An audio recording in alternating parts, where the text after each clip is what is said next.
Oh, Dave, I don't know. This hill isn't as big as some of the other ones I've done. I've got some resistance or something going on. Do you? Well, maybe we should have a look at it then. What could be causing it? Well, it's hard to say. Let's just have a look here at the back. Let's see how your tires are spinning. It could be the legs that are hurting me. All right. Let's see. Well, there's an issue.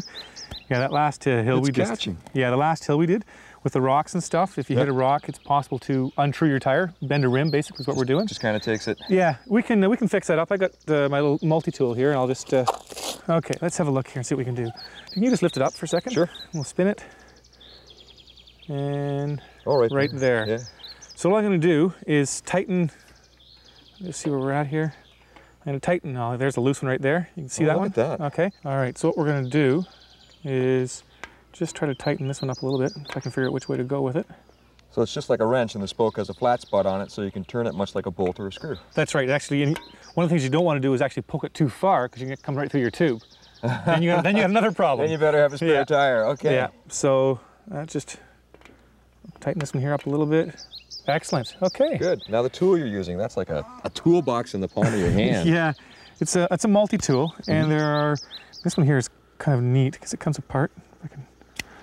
So there's two sections to it. Yep. And everything from, wrenches and this little tweak thing here.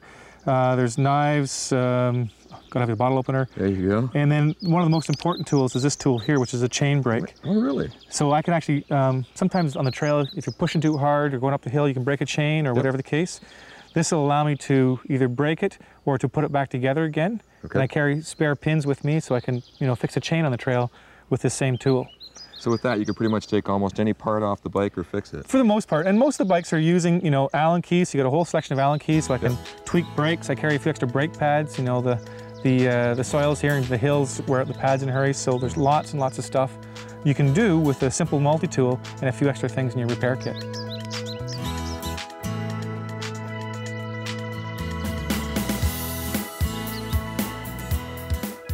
Over the past decade or so, road bikes and mountain bikes have been combined to form a new category called hybrids. These bikes retain the rugged frame of a mountain bike, but roll on smooth tires and have a wide, comfortable seat. Rick Goodfellow of Elora, Ontario rides these types of bikes all over the world.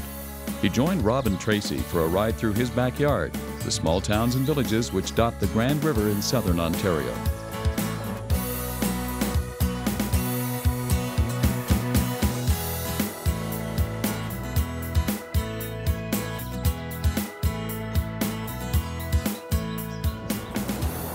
We've got a beautiful day here, and this is a great bike trail too. Now this used to be part of the CN rail line, am I right? Yes, oh, it's gorgeous day. Yes, this was actually a CN rail trestle built in 1909, and we're very fortunate to have it in such condition as it is here today. It's just wonderful. And we're overlooking the Grand River here, which is one of the best fly fishing rivers in eastern North America, if not the whole world. If we were here during fly fishing season, it would be a very busy spot indeed. It's lovely.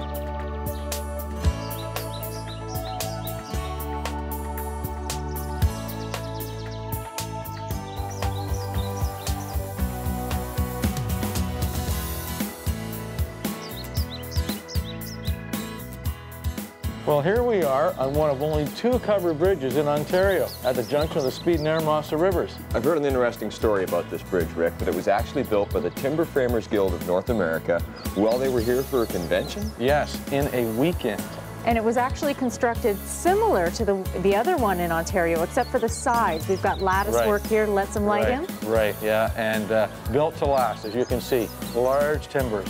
It's been all pegged together, too, with wooden pegs. I mean, it's just an amazing feat of engineering in my mind in this day and age, because it was only built about 10 years ago. Correct, yeah. They didn't nail it and bolt it and use all kinds of metal rods. Yeah, large pegs, as you can see, in the timber framing. And it's part of the Royal Recreational Trail in Guelph that weaves its way through the city.